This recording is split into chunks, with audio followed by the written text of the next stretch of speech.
Elections को लेकर लगातार घमासान बना हुआ है। उत्तर प्रदेश में जो म्यूनिसिपैलिटी के इलेक्शंस हैं, इसके पहले रैपिड सर्वे के आधार पर ओबीसी के रिजर्वेशन को इसमें प्रोवाइड किया जाता था, लेकिन इस बार इलाहाबाद हाई कोर्ट ने उत्तर प्रदेश सरकार को यह ऑर्डर दिया कि वो बिना ओबीसी के रिजर्वेशन के ही इलेक्शंस करवाएं।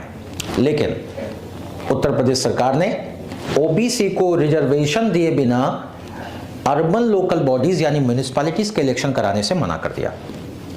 आइए समझते हैं कि ये क्या है, ये ओबीसी के रिजर्वेशन का जो प्रावधान है और इसको लेकर जो कोर्ट के ये निर्णय है, इसके एक्चुअली एप्लीकेशंस क्या है।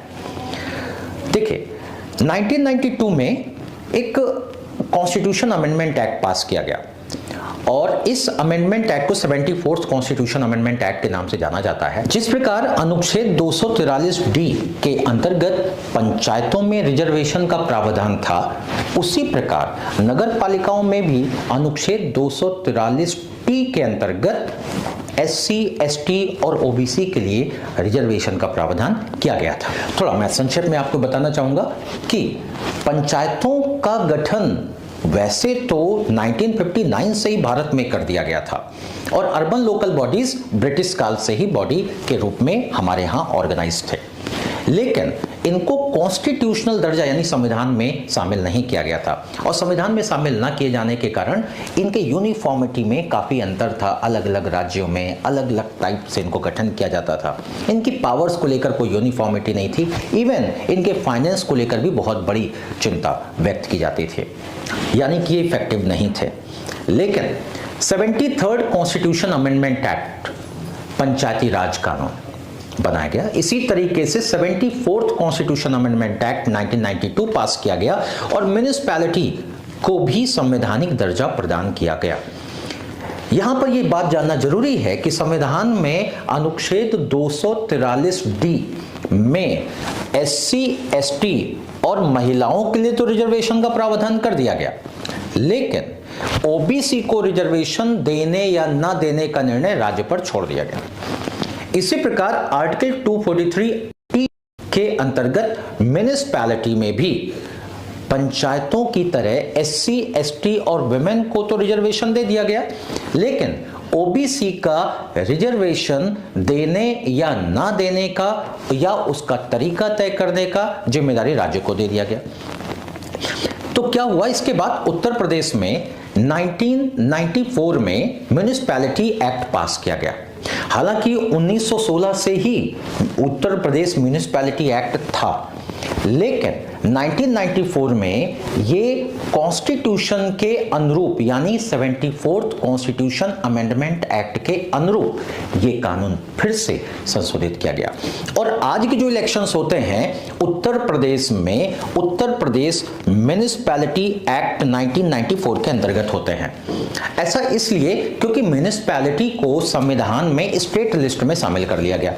स्टेट लिस्ट में शामिल करने का मतलब यह होता है कि उसके ऊपर कोई भी कानून बनाने की जिम्मेदारी राज्य की होगी।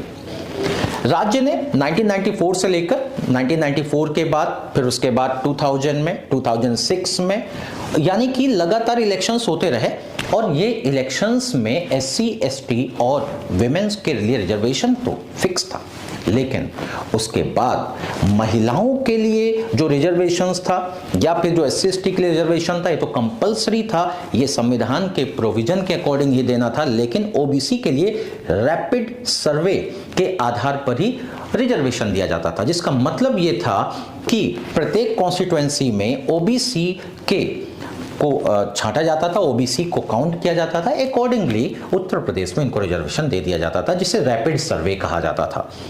उत्तर प्रदेश सरकार ने भी कोर्ट में यही बात कही कि अभी तक रैपिड सर्वे के आधार पर ही रिजर्वेशन दिया जाता था, इसलिए हम इसी आधार पर रिजर्वेशन ओबीसी को दे रहे हैं। लेकिन बहुत सारे एक मामले कोर्ट में आ गए और इस पर प्रश्न चिन्ह लग गया कि रैपिड सर्वे कितना लॉजिकल है। यहां पर एक बात बताना चाहेंगे, 2021 में महाराष्ट्र में केस आया। महाराष्ट्र में कृष्ण राव गवली नाम का एक केस था, महाराष्ट्र सरकार के अगेंस्ट आया था वो केस, और सुप्रीम कोर्ट ने इसमें जजमेंट दिया।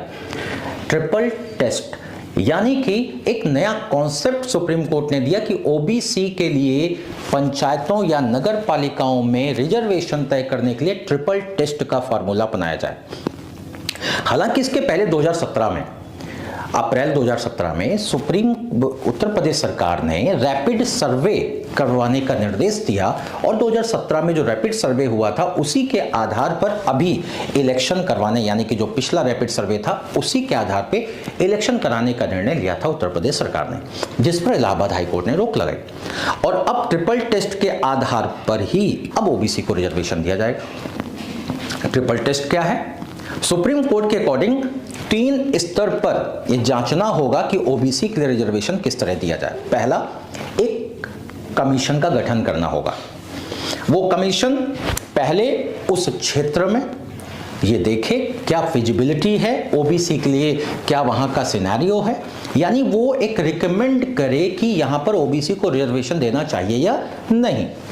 सेकेंड स्टेप में वो प्रत्येक कॉन्स्टिट्यूएंसी में ये चीज देखे कि कितने लोग रिजर्वेशन के योग्य हैं, यानी कि कितने % रिजर्वेशन दिया जाना चाहिए। यानी कमीशन के रिकमेंडेशन के आधार पर सेकंड स्टेप आएगा कि यह तय किया जाएगा कि कितने % रिजर्वेशन यहां पर दिया जाए।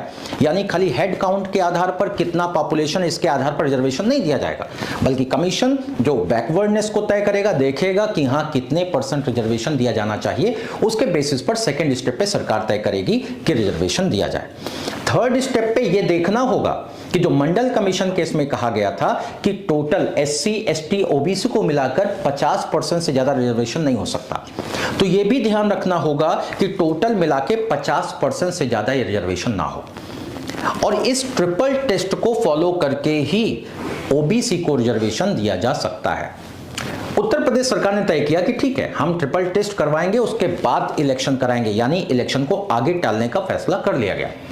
और एक कमीशन अभी 4 जनवरी को एक कमीशन का गठन किया गया, 5 मेंबर का कमीशन, जिसको जिम्मेदारी दी गई कि वो बैकवर्ड क्लास प्रत्येक कॉन्स्टिट्यूएंसी में ओबीसी के लोगों को या ओबीसी की पॉपुलेशन को देखे, उसके बैकवर्डनेस को देखे और फिर ये रिकमेंड करे कि किस किस कॉन्स्टिट्यूएंसी को रिजर्व किया जाना चाहिए या किस आधार पर रिजर्व किया जाना चाहिए। उसके बाद उत्तर प्रदेश सरकार ये तय करेगी कि उस रिकमेंडेशन के बेसिस पर किस किस एरिया में ओबीसी, यानी कि पूरी टोटल सीट में से कितनी सीटें ओबीसी के लिए रिजर्व होनी चाहिए। लेकिन ऐसा करते समय उसे थर्ड स्टेप को ध्यान में रखना होगा कि टोटल एससी, एसटी और ओबीसी को मिलाकर रिजर्वेशन 50% से ज्यादा नहीं होना चाहिए। सुप्रीम कोर्ट ने अभी रिलैक्सेशन दिया उत्तर प्रदेश सरकार को और बोला कि ठीक है, ये टेस्ट आप कराइए, इस टेस्ट के आधार पर ही आप अपना आगे का इलेक्शन करा सकते हैं। इसका मतलब रैपिड सर्वे के आधार पर अभी तक जो उत्तर प्रदेश में म्युनिसिपैलिटीज के इलेक्शन होते थे वो सिर्फ हेड काउंट के आधार पर होते थे, यानी कि प्रत्येक कॉन्स्टिट्यूएंसी में कितने ओबीसी हैं, ओबीसी उसके आधार पर वहां पर सीटें रिजर्व की जाती थी। लेकिन इसे हाई कोर्ट ने भी गलत माना और सुप्रीम कोर्ट ने भी इस पर मोहर लगाया, क्योंकि सुप्रीम कोर्ट ने भी, मैंने अभी बताया, कृष्णराव गवली के केस में महाराष्ट्र सरकार वर्सेस महाराष्ट्र गवर्नमेंट यानी 2021 में सुप्रीम कोर्ट ने भी ट्रिपल टेस्ट का कॉन्सेप्ट सामने रखा था। उसी ट्रिपल टेस्ट के आधार पर अब उत्तर प्रदेश में ये कमीशन का गठन हुआ और ये प्रोसेस कंप्लीट होने के बाद उस कमीशन के रिकमेंडेशन के आधार पर फिर से ओबीसी के उस रिजर्वेशन को उसी फॉर्म में अप्लाई किया जाएगा जैसा कि कोर्ट का निर्देश है। और संविधान के अंतर्गत ये डिस्क्रिशन जो दिया गया था स्टेट को, इसके लिए सुप्रीम कोर्ट ने जो गाइडलाइन तय की है इसका पालन अब प्रत्येक राज्य को करना होगा। Thank you.